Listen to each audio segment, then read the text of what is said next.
नमस्कार साथियों, to the GK point के इस ऑनलाइन प्लेटफॉर्म पर आप सभी का हार्दिक स्वागत है। दोस्तों, हम आज बात करेंगे विश्व के सर्वश्रेष्ठ पुरस्कार माने जाने वाले नोबेल पुरस्कार की। ये जो पुरस्कार है उन व्यक्तियों को दिया जाता है जिनका मानव कल्याण में विशेष योगदान रहता है। आइए बात करते हैं नोबेल पुरस्कार की। दोस्तों, ये जो नोबेल पुरस्कार है अल्फ्रेड नोबेल के नाम पर दिया जाता है। अल्फ्रेड नोबेल का जो जन्म हुआ था वो हुआ था 21 अक्टूबर 1833 को। कब हुआ था? 21 अक्टूबर 1833 को। ये स्टॉकहोम स्वीडन के थे। कहाँ के थे? स्टॉकहोम स्वीडन के थे।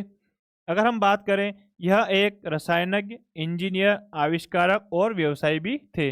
अल्फ्रेड नोबेल जो है वो एक रसायनज्ञ थे, इंजीनियर थे, आविष्कारक थे और व्यवसायी भी थे। इन्होंने 1867 में, कब? 1867 में डायनामाइट का आविष्कार किया। 1867 में अल्फ्रेड नोबेल ने डायनामाइट का आविष्कार किया और अपने धन का उपयोग, किसका? अपने धन का उपयोग नोबेल पुरस्कारों की स्थापना के लिए किया। नोबेल पुरस्कार की स्थापना के लिए इन्होंने अपने धन का उपयोग किया। अगर हम इसकी स्थापना की बात करें तो नोबेल पुरस्कार की जो स्थापना है वो 1895 में की गई थी। कब की गई थी? 1895 में। और जो पहला पुरस्कार दिया गया था वो पहला पुरस्कार दिया गया था आपके 1901 में। इसका पहला पुरस्कार दिया गया था। ये जो पुरस्कार है दोस्तों, ये अल्फ्रेड बर्नहार्ड नोबेल की वसीयत के आधार पर दिया जाता है। किसके आधार पर दिया जाता है? अल्फ्रेड नोबेल की वसीयत के आधार पर यह पुरस्कार आपके दिया जाता है। अगर हम इस पुरस्कार के क्षेत्र की बात करें कि भाई किन किन क्षेत्रों में ये पुरस्कार दिया जाता है, तो आपके वो क्षेत्र हैं फिजिक्स, मेडिसिन, केमिस्ट्री, साहित्य और शांति के क्षेत्र में पुरस्कार दिया जाता है। बाद में इसके एक क्षेत्र को शामिल किया गया, वो किया गया 1968 में। इकोनॉमिक्स को भी इस क्षेत्र में शामिल कर लिया गया है। यानी कि फिजिक्स, मेडिसिन, केमिस्ट्री, साहित्य और शांति के साथ साथ इकोनॉमिक्स के क्षेत्र में भी नोबेल पुरस्कार आपका दिया जाता है। अगर इस नोबेल पुरस्कार की हम राशि की बात करें तो वो है आपके 11 मिलियन स्वीडिश क्रोन। कितनी? 11 मिलियन स्वीडिश क्रोन राशि इसकी है। अगर भारतीय रुपए में अगर हम बात करें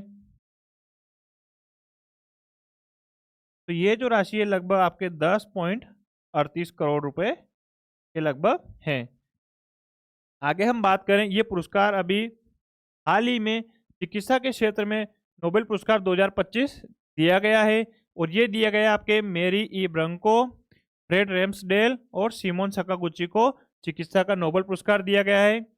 यह है मेरी ई ब्रंको और यह है फ्रेड रेम्सडेल और यह है सिमोन सकागुची। इनको एक चिकित्सा का नोबेल पुरस्कार दिया गया है। इन वैज्ञानिकों को परिधीय प्रतिरक्षात्मक सहनशीलता की खोज के लिए यह पुरस्कार सम्मानित किया गया है। किस लिए? परिधीय प्रतिरक्षात्मक सहनशीलता की खोज के लिए यह पुरस्कार इनको दिया गया है। इन्होंने बताया है कि हमारी प्रतिरक्षा प्रणाली, क्या? हमारी प्रतिरक्षा प्रणाली, इम्यून सिस्टम किस प्रकार शरीर की अपनी कोशिकाओं पर हमला करने से बचती है। हमारी जो प्रतिरक्षा प्रणाली है वो किस प्रकार शरीर की कोशिकाओं पर हमला करने से बचती है, ये इन्होंने समझाया है। अगर हम इनकी बात करें तो ये है अमेरिका से मेरी ई ब्रंको और फ्रेड रेम्सडेल भी अमेरिका से है। और सिमोन सकागुची की अगर हम बात करें तो ये कहाँ से है? जापान से हैं। अगर इनकी हम बात करें तो इसके आधार पर किसकी प्रतिरक्षा प्रणाली? कैंसर और ऑटो इम्यून रोगों के इलाज में खोजे जा रहे हैं। इन वैज्ञानिकों के द्वारा क्या किया जा रहा है? कैंसर और ऑटो इम्यून रोगों के इलाज खोजे जा रहे हैं। साथ में जो इन खोजों के माध्यम से ऑर्गन ट्रांसप्लांटेशन, क्या? ऑर्गन ट्रांसप्लांटेशन में भी मदद मिल रही है। कई इलाज जो है इनका क्लिनिकल ट्रायल पर अब गुजर रहे हैं, मतलब जो भी खोजें की जा रही है उनका ट्रायल अब जारी है। अगर हम बात करें ये नोबेल पुरस्कार कि भारतीयों को, किन किन भारतीयों को ये नोबेल पुरस्कार प्राप्त हुआ है, तो हम बात करें रविन्द्रनाथ टैगोर को साहित्य के क्षेत्र में मिला है। चंद्रशेखर वेंकट रेमन को भी भौतिक विज्ञान के क्षेत्र में मिला है। हरगोविंद खुराना को चिकित्सा क्षेत्र में मिला है। मदर टेरेसा को शांति के क्षेत्र में मिला है। सुब्रमण्यम चंद्रशेखर को भौतिकी के क्षेत्र में मिला है। अमर्त्य सेन को अर्थशास्त्र के क्षेत्र में मिला है। वेंकट रमन राधाकृष्णन को रसायन विज्ञान के क्षेत्र में मिला है। कैलाश सत्यार्थी को शांति के क्षेत्र में मिला है और अभिजीत बनर्जी को अर्थशास्त्र के क्षेत्र में मिला है। दोस्तों, इसके जो क्षेत्र है उसमें अगर शांति के क्षेत्र की पुरस्कार की बात करें तो वो दिया जाता है नॉर्वे के द्वारा। किसके द्वारा? नॉर्वे के द्वारा। बाकी सारे जो पुरस्कार है वो दिए जाते हैं आपके स्वीडन के द्वारा दिए जाते हैं।